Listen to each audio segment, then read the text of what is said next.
done a lot of training with a funeral director down in Victoria.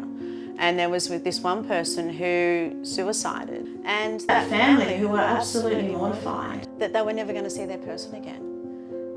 But it was, you know, the beautiful mortician work so that person that had died was able to have their hand outside of the coffin, so the family was able to hold their hand. They got to at least be with their person, to experience that process of being able to let them go. Hi, my name's Tracy and I'm a mortician. And I'm Trish and I'm not. Today we'll be talking to Jancine, the lovely Jancine here with us. Jancine is an end-of-life doula. It's an interesting topic that we haven't touched on before. Here's our discussion with Jancine. I hope you enjoy it. All right, so let's start with, could you just tell us a little bit about your background and how you came to this work that you do? Sure. So I started when I left school in childcare, and then when I went from childcare to aged care, and then I went from aged care to end-of-life care. It was this transition through all of the roles that I've done pretty much in my whole life have all been service roles. Right. Yeah.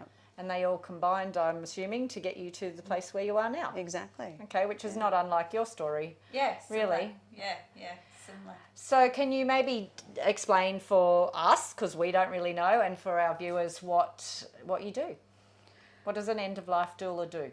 End-of-life doula. So I support people and their families, obviously, as they come into end of life, practically, socially, emotionally, spiritually, and psychosocially.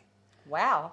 Yeah. Wow. And does that involve, is there training that you do to be able to deliver that sort of service for people? Or? Yeah, so I've been training. When I first found out about the role, which was about 5 years ago, I started to explore what I could learn within that scope. And so I started off doing one level of training, and then I went on to a different trainer, and then I went to another trainer. And I've basically exhausted Australia in end-of-life doula training because it fascinated me. And each person brought different aspects of learning to the learning, as you know, with different... Yeah. Okay, so what was it 5 years ago that when you first learnt that the role existed and it's a thing that people do, what was it that made you think, oh, I think I should do that? Yeah, well, it actually started probably 10 years prior to that when my very closest friend's brother died from bowel cancer. Right. And it was an end-of-life process that they weren't ready for and no one really talked about. And it got quite messy towards the end in the sense that the family just weren't prepared. And I just knew that there had to be a different way, and there's got to be a better way for people to go through end of life so that they get what they need from that experience rather than what they're being told. Right, okay.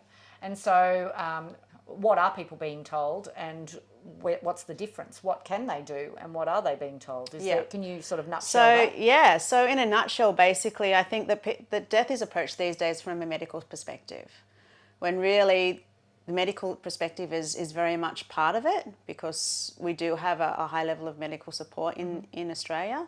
But really, end of life and death is it's a very social event. So really bringing people back to having options and choices that they don't even know exist that can occur for them. Like, for instance, you know, a statistic is 70% of people, when we talk, would like to die at home.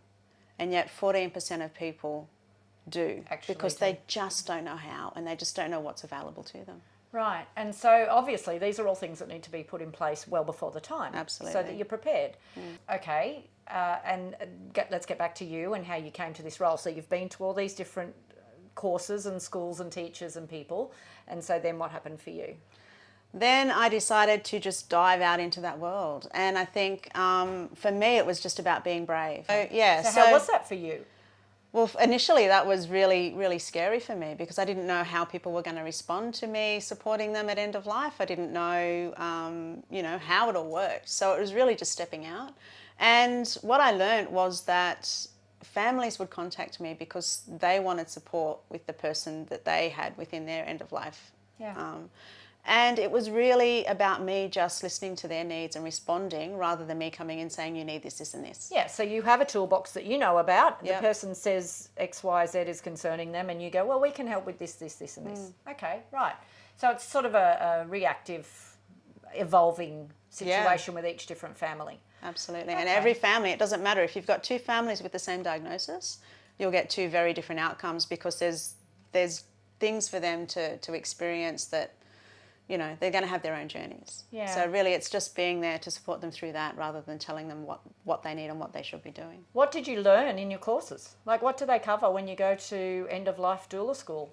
I think a lot of it is around the being over the doing. Right. So being there for people rather than doing things for people. Right. And having those deep conversations that people just don't know how to have for themselves.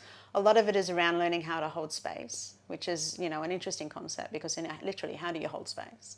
And it's really just being there and responding to whatever's happening in that moment. And actually listening. And totally listening. And sometimes it's not responding. It's interesting. The more you can sit in silence, the more that unfolds for the family. And that can be really healing.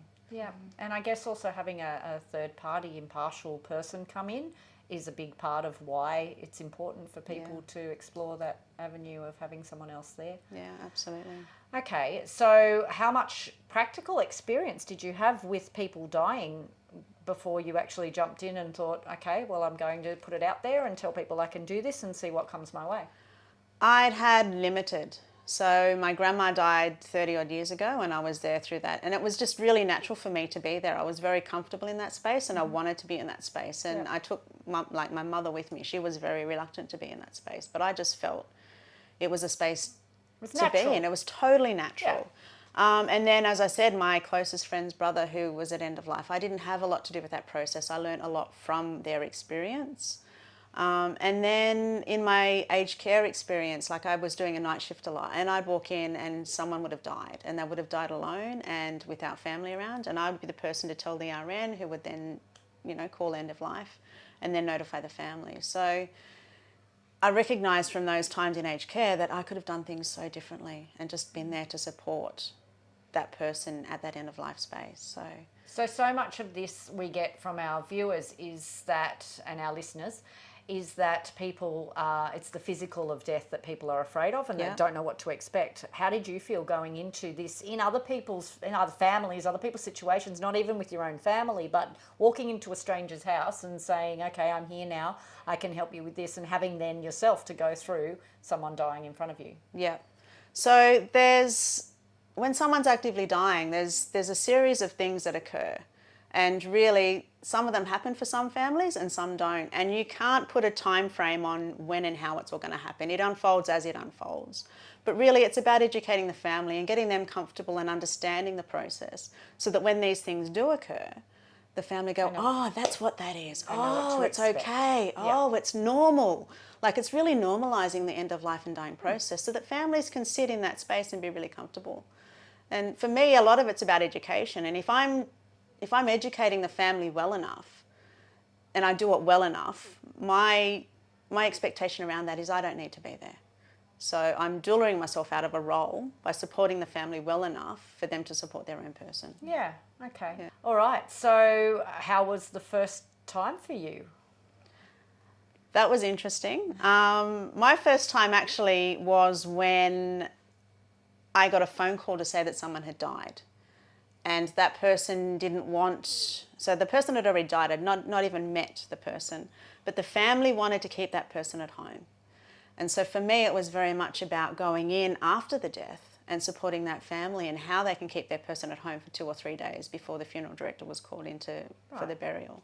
I have a cooling plate, so really it was about me having the resources and what we needed for that.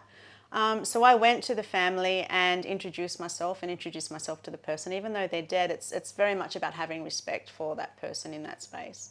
And we did a body wash, and we put them on the cooling plate, and I settled, made sure that he was comfortable, and the family were really comfortable with that. And then I left, and I left them with instructions on what to do if certain things happened through that process. If the cooling plate wasn't working, or they could see signs of things changing with him physically that we would need to attend to.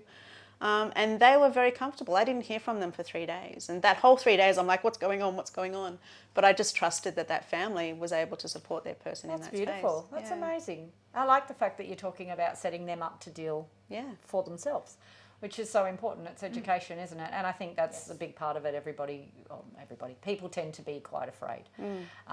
So, all right, you hadn't met that person that had died, and you hadn't had any contact with that family until after they had died? That's right. Okay, so from there, what did you think? After that experience was all done, did you think, right, I'm in the right place, I'm doing the right thing, this is what I want to be doing? Or how was your reaction to that first time? For me, that was probably the easiest thing I could have done. Like, you know, it was just to someone after they died that was a very nice, frame it up in a little box, and it was a great introduction to it. And then from there, I've obviously had more clients in time, and they've all been so different. Like I've supported one family over 8 months when the beautiful little lady and her daughter brought me in was suffering from a lung condition. And so, you know, it was supporting her through that process. She was very open to dying. She wanted to talk about it. She wanted to get all things in place. So we had these beautiful conversations. She was also very spiritual. So, you know, we would talk about the light and the colours and auras and all sorts. And, you know, we got to the point where we'd had all of her end-of-life plans in place. We knew what she wanted. We went shopping to Spotlight and bought fabric to line the coffin. We got the cardboard coffin, we lined it all. The family painted it and decorated it. And then when it was her end of life, you know, and I think the important thing is one, to be really organised and have a good plan. But I think equally important is to have a backup plan. Always have a plan B, because plan A doesn't always come out the way we want it to. Things happen medically or just within family dynamics. And we always need to look at plan A is optimal, but plan B, we can take parts of plan B and bring into plan A if we need to. You need to be able to pivot, which is the word of the moment, but you need to be able to be flexible. Yeah, absolutely flexible in that space. So she got the end of life that was preferable for her with a few little tweaks. And then we had her home for 3 days with a vigil with the family before the funeral director took her for a cremation. Right. But that was a beautiful 8-month period. And I think for me, that was beautiful to be able to support her family, and you know, just really have that beautiful connection with them. And to develop a relationship with her during that time. Yeah. Tracy often talks about the fact that she doesn't actually know the people that she is working with. And so occasionally she gets to meet the families when they have questions to ask of what's been done or requests that are specific for her. Or the family dressings and viewings. Yeah, but other than that, she's sort of behind the scenes and doesn't actually have that connection with the person's life and their history and their, you know, and so that keeps that emotional element out of it. But I like that you're saying that developing that relationship also was a beautiful thing for you to do.